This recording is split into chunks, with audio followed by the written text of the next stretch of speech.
پاکستان کے نوجوان کی اگر ہم بات کریں تو نوجوان میں پرٹیکولرلی ہمیں اس طرح کا پرسیپشن بڑا ہی ڈومیننٹ ملتا ہے. وہ کہتے ہیں کہ پیس اینڈ ٹرینکویلٹی جو ہے وہ پاکستان میں اویلیبل نہیں ہے،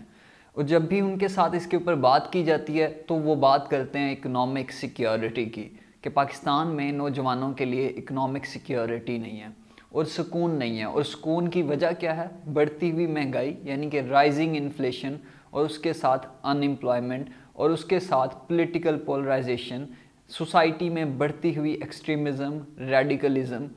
تو یہ ساری چیزیں ہیں. جب بھی آپ کسی نوجوان کے ساتھ پاکستان میں بات کرتے ہیں تو وہ آپ کو ان ساری چیزوں سے آگاہ کرتا ہے کہ یہ مسائل ہیں پاکستان میں. اور یہی ریزن ہے کہ پاکستان کا جو نوجوان ہے وہ ہر وقت اس کوشش میں آپ کو دکھائی دے گا کہ وہ کسی طریقے سے ویزا حاصل کر لے، کسی طریقے سے سٹیزن شپ حاصل کر لے کسی اور کنٹری کی. جب بھی میں کسی اور کنٹری کی بات کرتا ہوں تو اس سے مراد یہ ہے کہ کسی یورپین کنٹری کی، کیونکہ اس کو لگتا ہے کہ وہ جو سکون ہے وہ وہاں پر ہے. اس کو لگتا ہے کہ وہاں کی ریاستوں کا جو سوشل کانٹریکٹ ہے وہ اسٹرانگ ہے. اس کو لگتا ہے کہ وہاں پہ جو مجھے رائٹس ملیں گے وہ زیادہ بہتر ہوں گے. جو میرے رائٹس پروٹیکٹ کیے جا سکتے ہیں وہ وہاں پہ زیادہ بہتر پروٹیکٹ کیے جا سکتے ہیں. میری اکنامک سیکیورٹی کی جو اکنامک سیکیورٹی اگر میری ہے تو اس کی شیورٹی مجھے وہاں مل سکتی ہے. میری لائف کی سیکیورٹی مجھے وہاں مل سکتی ہے. پاکستان میں ہم نے دیکھا کہ برین ڈرین جو ہے بہت زیادہ ہو گیا. 2022 ہو یا پھر 2023 ہو. 2023 میں اگر میں بات کروں تو جو ہمارے پاس امیگریشن بیورو کی اسٹیٹسٹکس ہیں اس کے مطابق 8 لاکھ سے زائد جو نوجوان تھے وہ مائیگریٹ کر کے گئے، یہاں سے ٹریول کر کے باہر کی کنٹریز میں گئے.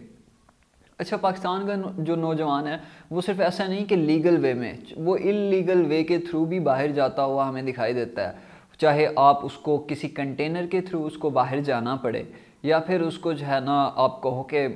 کسی بوٹ کے تھرو جانا پڑے، جس کے تحت آپ لوگوں نے Greece migrant boat crisis witness کیا ہم لوگوں نے 2022 میں، جس میں کافی سارے جو پاکستان کے نوجوان تھے وہ ٹریول کرنا چاہتے تھے یورپین کنٹری اپنی زندگی کو بہتر کرنے کے لیے، اپنی لائف کی فیسلٹیز کو بہتر کرنے کے لیے. تو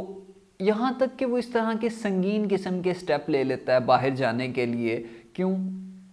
وہ اس طرح کے ڈیسیژن لیتا ہے؟ اس کا جواب شاید ہم اگر سرچ کرنے کی کوشش کریں تو وہ یہاں پہ ملتا ہے کہ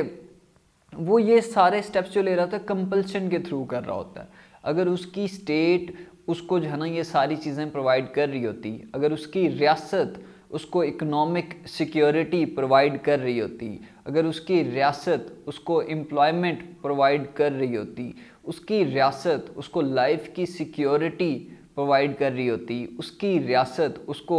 فریڈم آف ایکسپریشن اور اس طرح کے رائٹس پرووائڈ کر رہی ہوتی، تو شاید وہ جو نوجوان ہے وہ انلیگل ویز کے تھرو اس طرح کے راستے اپناتا ہوا ہمیں نہ دکھائی دیتا. ظاہر ہے ہمارے جو پولیٹیشنز ہیں یا پھر ہمارے جو گورنمنٹ کے انسٹیٹیوٹس ہیں وہ اپنے حساب سے بہترین ایفرٹ کرتے ہیں کہ وہ آپ کے سوشل کانٹریکٹ کو اسٹرانگ کر سکیں،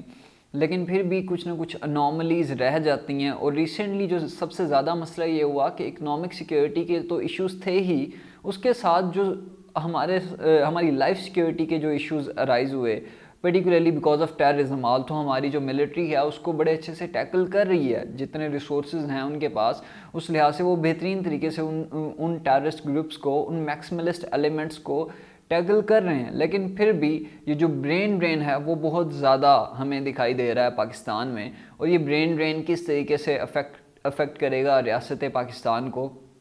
وہ اس طریقے سے افیکٹ کرے گا کہ جو اسکلڈ لیبر ہے اگر وہ باہر چلی جائے گی، اس طریقے سے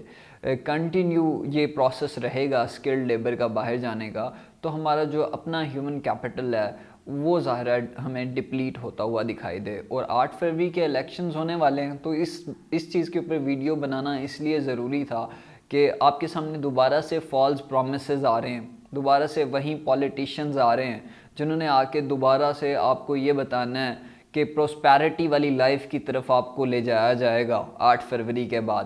دوبارہ سے آپ لوگوں کو سیلری میں انکریمنٹ کی بات کی جائے گی اور ہیلتھ کیئر سیکٹر کے ایشوز کو ایڈریس کرنے کی بات کی جائے گی، لیکن اس طرح کا کوئی بھی پریکٹیکل سٹیپ نہیں لیا جائے گا، کیونکہ کوئی پریکٹیکل پلان ہے ہی نہیں۔ آپ پاکستان پیپلز پارٹی کو دیکھو، PMLN ہو یا پاکستان تحریک انصاف ہو،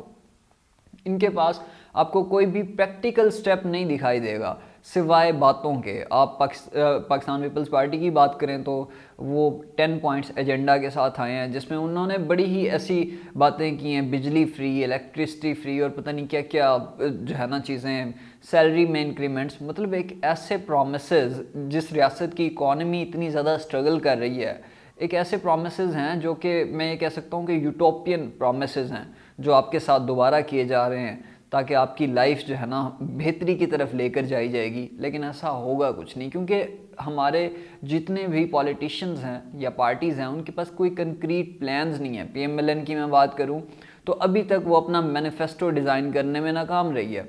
اور جب نواز شریف صاحب آئے تو یہ میسیج سینڈ کیا گیا کہ وہ ہماری معاشی جو چیلنجز ہیں ان کو ریزولو کرنے کے لیے آئے ہیں اور وہ ایجنڈا سامنے رکھیں گے، لیکن آپ یقین کریں، آپ پوری سپیچ سن لیں میاں صاحب کی جو انہوں نے مینار پاکستان کے اوپر آ کے کی، وہاں پہ آپ کو کسی بھی طرح کا کوئی اکنامک پلان، کوئی پریکٹیکل ایجنڈا نہیں دیا جائے گا۔ اگر دیا بھی جائے گا تو وہ ایسا یوٹوپین ہوگا کہ اس کو ایکوائر کرنے کے لیے کوئی آپ کو فٹ پرنٹ نہیں فراہم کیا جائے گا۔ آخری پارٹی جو کہ پولز کے اکارڈنگ ہم کہتے ہیں کہ سب سے فیمس اور اس کی جو ریکگنیشن ہے یوتھ میں وہ بہت زیادہ ہے، تو اس پارٹی کی اگر ہم بات کریں تو اس پارٹی میں بھی سوائے اس کے کہ اپنے اوپوننٹس کو ہٹ کرنے کے علاوہ، سوائے اس کے کہ جو ہے نا ایک بازاری لینگویج یوز کرنے کے علاوہ، اپنی پالیٹکس میں ایکسٹریمزم کو پروموٹ کرنے کے علاوہ وہ بھی آپ کو کچھ نہیں دیتی۔ ہاں کچھ آپ کو چارج انوائرمنٹ مل جاتا ہے جس کے تحت جو ہے نا جو باقی اوپوننٹس ہیں ان کو بری طریقے سے ان کے اوپر طرح طرح کے کمنٹ کیے جاتے ہیں، یعنی کہ وہیں پولیٹیکل وینڈیٹا جو ہے وہ کنٹینیو رہے گا، لیکن ان کے پاس کسی طرح کا کوئی کنکریٹ پلان نہیں ہے۔ اور اگر یہ ساری چیزیں کنٹینیو رہیں تو ہمارا جو سوشل کانٹریکٹ ہے وہ ویک ہوتا جائے گا، جو کہ پہلے ہی ویک ہوتا جا رہا ہے۔ یہ ایکچولی ہوتا تھا یورپین ورلڈ میں، جب ہم نے دیکھا کہ وہاں پہ رینیسانس کا پیریڈ آتا ہے اور اچانک سے وہاں پہ کافی سارے اسکالرز نے اس بارے میں لکھنا سٹارٹ کیا لوگوں کے رائٹس کے بارے میں، تو eventually the people were fed up from the king, the people were fed up from the monarchy، تو اس وجہ سے وہ وہاں پر ریولوشن لے کر آئے اور پھر انہوں نے ایک سوشل کانٹریکٹ سائن کیا کہ ہاں ٹھیک ہے، اگر کوئی لیڈ کرے گا تو اس کے اوپر یہ کمپلشن ہوگی کہ وہ آپ کو سیکیورٹی پرووائڈ کرے گا، یعنی کہ آپ کی پراپرٹی کی سیکیورٹی، یعنی کہ آپ کے اکنامک رائٹس، آپ کے پولیٹیکل رائٹس، اور سملرلی باقی آپ کے جو رائٹس ہیں وہ ہر طرح کے رائٹس آپ کو پرووائڈ کرے گا، تو ایک سوشل کانٹریکٹ ہوگا۔ اور اگر وہ پروٹیکٹ نہیں کرے گا تو ہم اس کو ہٹا دیں گے۔ تو وہیں سے تو یہ سورٹ آف ہم کہتے ہیں کہ یہ روٹس آئی ہیں ڈیموکریسی کی، کہ اگر کوئی لیڈر جو ہے نا آپ کے رائٹس کا خیال نہیں کر رہا تو پھر ایونچولی اس کو گھر جانا ہوگا۔ تو اگر ہمارے پولیٹیشنز اس بار بھی پریکٹیکل سٹیپس کے ساتھ ہمارے سامنے نہیں آتے تو انفارچونیٹلی جو اسٹیٹ کا سوشل کانٹریکٹ ہے وہ مزید ہمیں ویک ہوتا ہوا دکھائی دے گا۔ تو ناظرین، آپ سے ملاقات ہوگی اگلی ویڈیو میں، تب تک کے لیے اللہ حامی و ناصر۔ مزید ایسی ویڈیوز دیکھنے کے لیے ہمارے چینل کو سبسکرائب کریں اور بیل آئیکن کو دبانا نہ بھولیں۔